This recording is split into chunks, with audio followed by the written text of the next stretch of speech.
Dios ha venido haciendo cosas maravillosas en estos días que hemos estado aquí en Acacias y estamos seguros de que Dios continuará haciendo cosas grandes y maravillosas.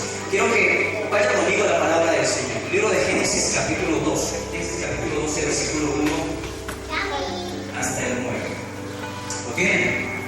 Amén. Vamos a dar lectura a la palabra del Señor.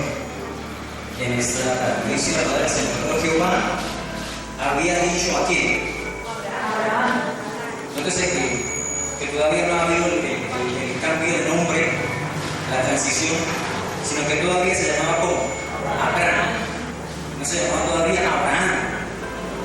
Dice, pero Jehová había dicho a Abraham: vete de tu tierra y de tu parentela y de la casa de tu padre a la tierra que te mostraré, y haré de ti una nación grande.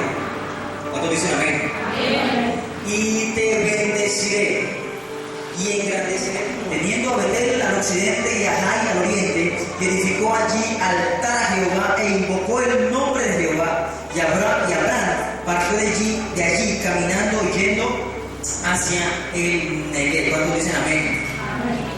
Mis hermanos, la vida de Abraham es una vida apasionante. La vida de Abraham es la vida de un patriarca llamado por Dios en un lugar llamado Ur de los Caldeos, un lugar perdido por allí en la geografía de Mesopotamia, perdido en lo que hoy sería tal vez Irak o Irán. Era un lugar allí semi escondido donde Dios llamó a este hombre, a Abraham, para un papel preponderante e importante. La Biblia da a entender que cuando Dios llamó a Abraham no fue fácil hacer un llamamiento en ese lugar, no fue sencillo, porque la persona más justa o más correcta tal vez que había en ese lugar era el mismo Abraham.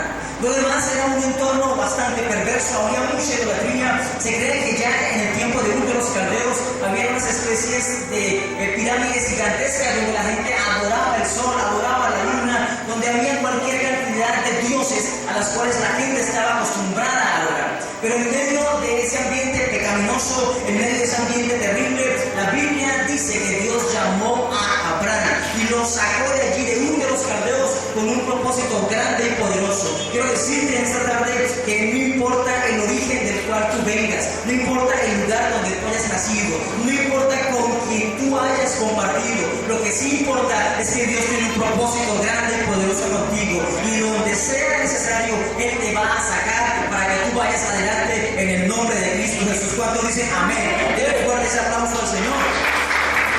Aleluya. Dios sacó a Abraham de Ur de los Caldeos, le hizo un llamamiento tremendo, le hizo un llamamiento poderoso para poder salir adelante y llevar a cabo una misión especial y específica que Dios ya le había plantado. Si uno analiza la Biblia y encuentra realmente la historia de los personajes bíblicos, uno nota que Abraham fue el que marcó la pauta, Abraham fue el que abrió la brecha, Abraham fue el que marcó el camino para que de ahí en adelante vinieran otras personas para hacer grandes cosas para Dios. La Biblia dice que Dios llamó a Abraham de Ur de los Caldeos y le dijo: vete a la tierra que yo te mostraré, sal de la casa de tu parentela, de la casa de tu padre y de tu madre, porque hay algo especial que yo tengo para ti. Este era un llamado bastante tremendo. Y si nos vamos un poquito más atrás, al capítulo 11, y le damos un rápido vistazo, podemos entender que el padre, aún el padre de Abraham, en ese salir de Ur de los Caldeos, el padre de Abraham fallece. El padre de Abraham muere en el camino, y no obstante, aunque era una pérdida irreparable y tremenda, la historia da a entender que Abraham entierra a su padre y sigue el rumbo hacia lo que Dios tenía para él. Y lo que Dios tenía para él no era algo pequeño, como lo que Dios tiene para ti. Yo creo que no es algo pequeño, yo creo que no es algo muy poco. Dios tiene para ti cosas grandes y poderosas, porque Dios es un Dios grande, Dios no es un Dios pequeño que se pueda limitar. Dios no tiene límites para ti, así como es grande el amor de Dios, es Dios también grande para tu vida. Cuando dicen amén en esta tarde, hay cosas grandes que Dios tiene para ti, y esas cosas hay que comenzar a creerlas.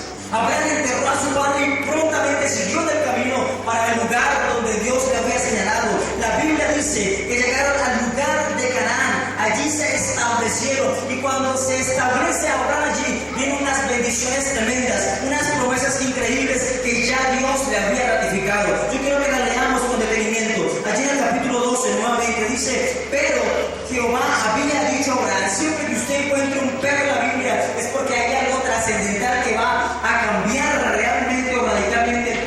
historia.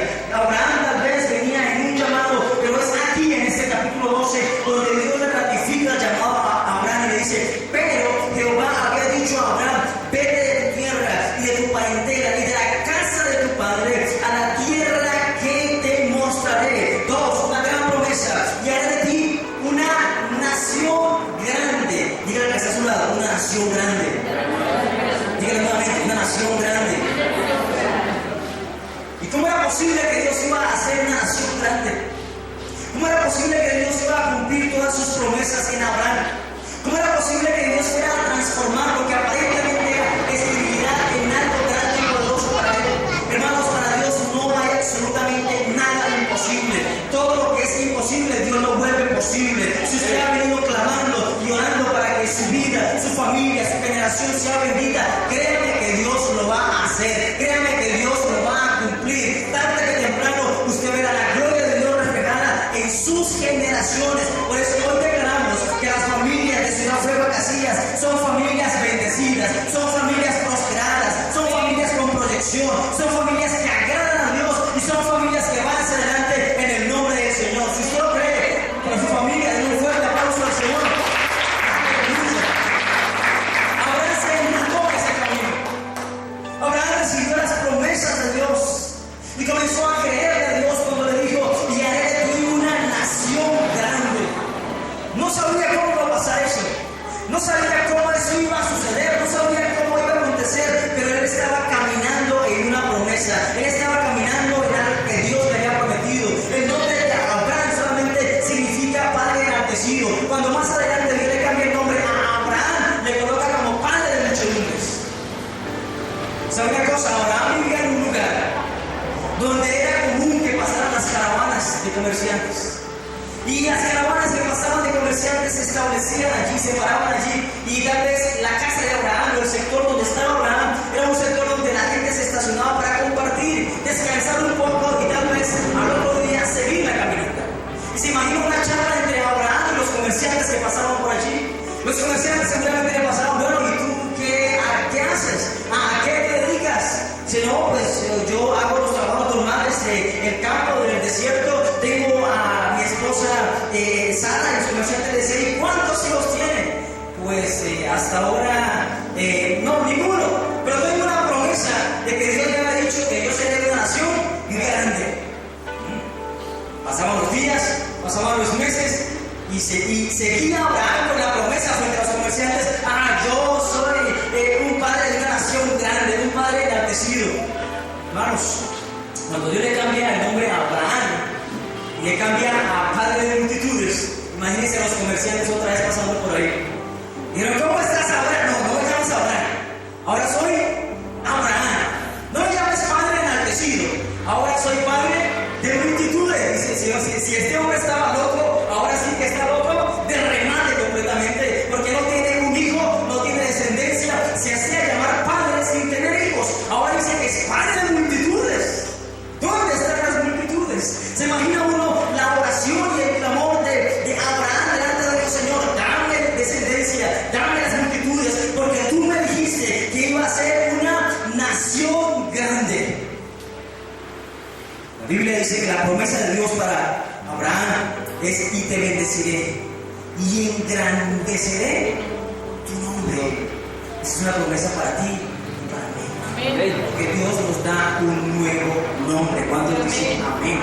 Nos da un nombre que realmente va a ser la proyección de nuestra vida. Tu nombre, mis hermanos, con el que quedaste registrado en una notaría o en una registraduría, mis hermanos, ese nombre sirve para la identificación tuya. Pero delante de Dios tú tienes otro nombre. Delante de Dios tú tienes otra identificación. Delante de Dios, delante del Rey de Reyes y Señor de Señores, tú te llamas bendecido, tú te llamas prosperado, tú te llamas en victoria, tú te llamas el que abre brecha, tú te llamas punta de lanza, tú te llamas el que espera lo alto, tú te llamas el que confía en Dios, tú te llamas el generoso, el amplio, el de familia bendecida. Ese es el nombre que tú tienes delante del Rey de Reyes y Señor de Señores, y ese es el nombre que más interesa. Yo no sé dónde sacan el nombre de Fernández mis padres. Nunca les pregunté, nunca les he preguntado. No sé hasta el día de hoy qué puede significar. Sí sé lo que significa el nombre de mi esposa: Aide, de origen francés que significa auxilio. ¿Sí? O sea, ustedes se imaginan a un personaje como yo pidiendo auxilio. Lo tengo ahí cerca de auxilio. Yo no sé qué pueda significar tu nombre. No sé si usted ha averiguado en las páginas de internet, que ahora hay muchas, para saber cuál es el origen y el significado del nombre. Pero de algo estoy seguro, es que tú tienes un nombre especial que te asignó Dios, que te colocó Dios. Y es un nombre que solamente tú y Él sabes. Así como esos nombres que uno habla con la esposa, ¿no? En la casa hay nombres especiales que solamente son para ella y nadie más. ¿Cierto? Hay un nombre especial que Dios te ha colocado y el Señor te dice en esta tarde que Él va a engrandecer tu nombre, y literalmente así pasó con Abraham. Cambió de ser Abraham a ser Abraham.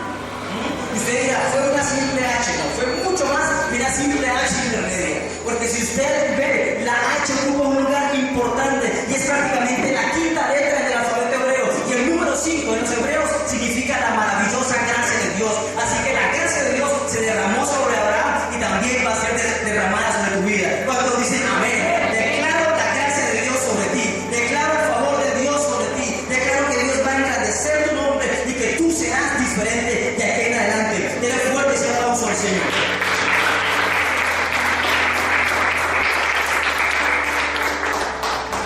La Biblia dice que el versículo 3, ahí mismo: bendeciré a los que te bendijeren, y a los que te maldijeren, maldeciré.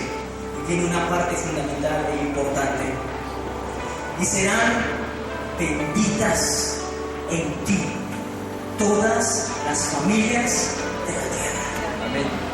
¿No lo creen? Amén. ¿Cómo pudo haber asimilado Abraham esto? Le cambia el nombre de Abraham a Abraham. Le dice: no eres solamente padre enaltecido, sino padre de multitudes, de muchedumbres. Y luego le da un respaldo tan fuerte y tan tremendo que le dice en otras palabras: si alguien te maldice, me está maldiciendo a mí. Si alguien te bendice, esa persona sentirá mi bendición. Este es un asunto tremendo y fuerte, mis hermanos. Por eso es que cuando alguien trata de hacer algo en contra de un hijo de Dios, no sabe lo que le espera. Porque no está atentando contra la persona, está atentando contra un hijo que tiene la naturaleza misma de Dios. Y las cosas que pueden venir con ese hombre o esa mujer, que el Señor tenga misericordia. La Biblia dice, y esa bendición pasó a nosotros, porque usted y yo también somos hijos de Abraham. ¿Cuánto lo creen? Somos hijos espirituales, hemos sido insertados y tenemos las mismas bendiciones que en este momento pueda tener el pueblo de Israel. Y la Biblia dice: bendeciré a los que te bendijeren. Si hay alguien que te bendice, también recibirá bendición, aunque aún no conozca a Dios, algún día lo conocerá y van a recibir bendición. Y esa persona, cuando reciba bendición, va a decir: wow, oh, mira, me ha pasado algo especial por bendecirte a ti. Y va a llegar a los caminos del Señor. La Biblia dice: y serán benditas en ti todas las familias de la tierra. ¿Sabes una cosa? Lo que Dios estaba haciendo con Abraham se llama un pacto. Mira que está a su lado, un pacto. ¿Sabes una cosa? Lo que Dios estableció en el jardín del Edén, cuando creó a Adán y Eva, hizo un pacto de bendición, estableció una familia, estableció un hogar. Dios no estableció un par, Dios estableció una pareja, que es diferente. Usted encuentra pares que ahora se encuentran más seguido. ¿Se sabe de qué estoy hablando? Pero Dios no estableció pares, Dios fundó parejas. Dios estableció una pareja. La Biblia dice: varón y hembra los creó. La Biblia habla de que en cierta manera esto es un pacto que Dios estableció la familia, y le dio valores, y le dio principios, y le dio lineamientos, y le dio reglas en las cuales Dios los iba a bendecir de una manera tremenda. La Biblia dice, o le dijo a Abraham: en ti serán benditas todas las familias de la tierra. Y si usted se va un poco más adelante a la genealogía de Abraham, usted va a encontrar a Isaac, usted va a encontrar a Jacob, usted va a encontrar a José, usted va a encontrar a Moisés, usted va a encontrar a tanta gente que de ahí en adelante vino con la bendición que Dios había implantado a Abraham hasta llegar a nuestros tiempos. Yo declaro que tu familia y mi recibe esa bendición que Dios depositó sobre Abraham. Yo reclamo esa bendición para mi familia, porque vamos a ser bendecidos como Abraham también lo fue. Cuando lo creen, díganle amén. ¿Sabes una cosa? Esta familia tenía dos características interesantes que tienen que ver mucho con lo que está pasando en este momento. Porque en la vida de Abraham había dos características que supo transmitir a su familia. Y que yo quiero que al salir de este lugar usted vaya guiado por Dios a reflejar esta palabra en el seno de su familia. Dice la Biblia, versículo 4, dice: se fue a Abraham como Jehová le dijo, y Lot fue con él. Y era Abraham de edad de 75 años cuando salió de Harán. Tomó pues Abraham ¿a quién?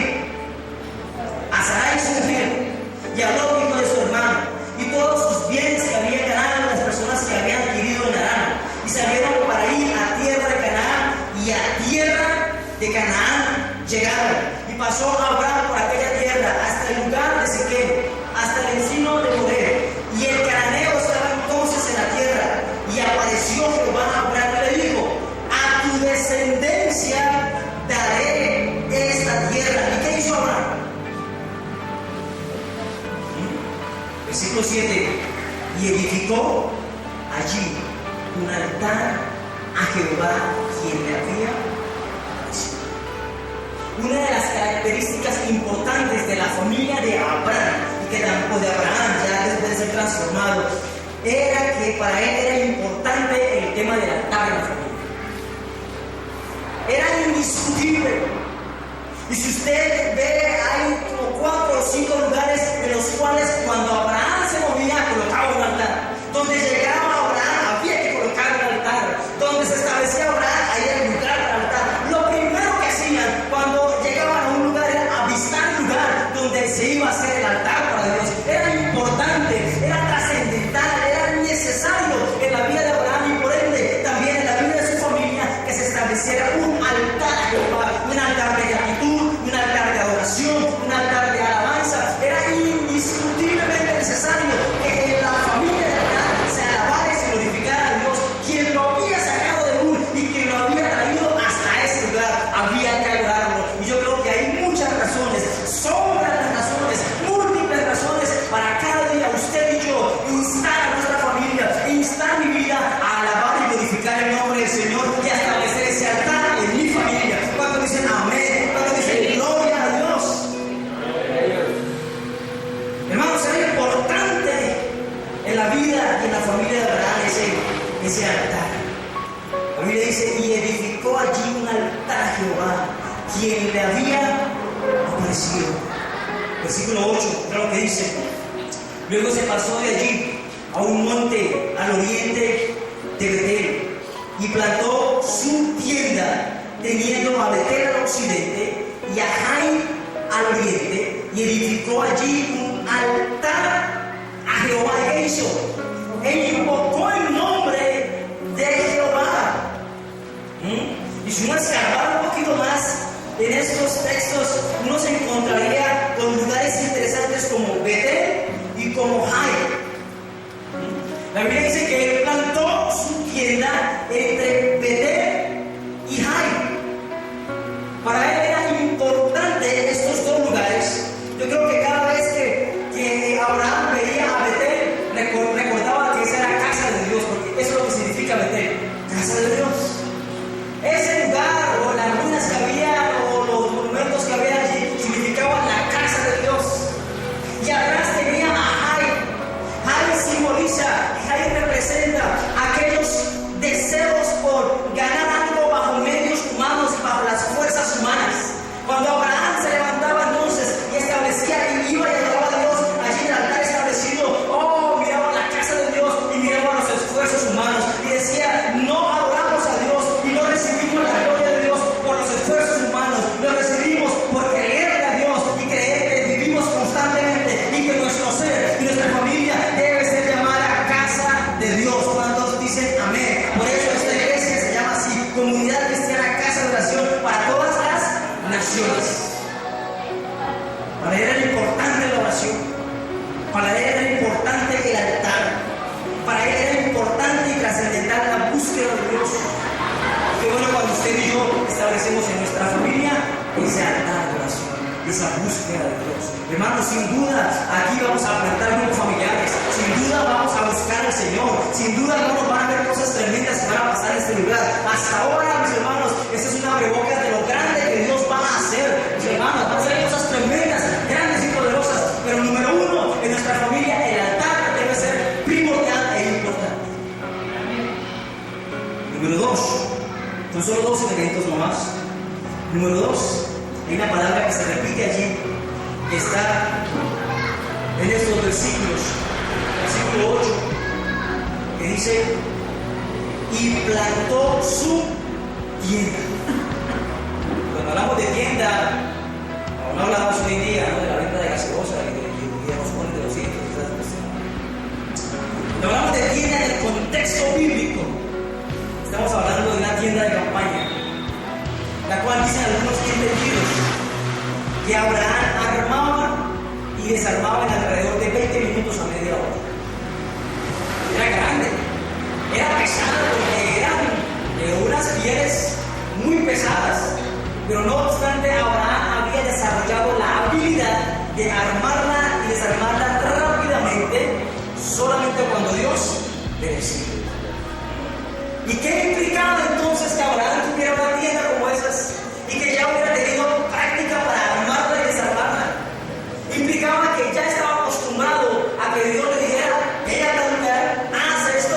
Hermanos, él no lo dudaba. Él no decía, ay, no, espérate, déjame pensarlo, déjame consultarlo, no, para él no había absolutamente nada como eso. Era trascendental. Lo que Dios decía que había que hacer, había que hacerlo. Era un mandato, era una ordenanza. Y usted podrá ir más adelante a Génesis capítulo 22, donde encuentra ese relato donde Dios le pide a Abraham su único hijo. Y él no lo duda, él no vacila. Él dice, si fue Dios que nos dijo, yo voy a seguir la voz de Dios, yo voy a obedecer a Dios. Yo no sé si mi hijo va a morir, pero aunque esté muerto, Dios me lo va a devolver. Y es así cuando surgen los grandes hombres de fe, cuando entienden que cuando Dios le dice que hay que hacer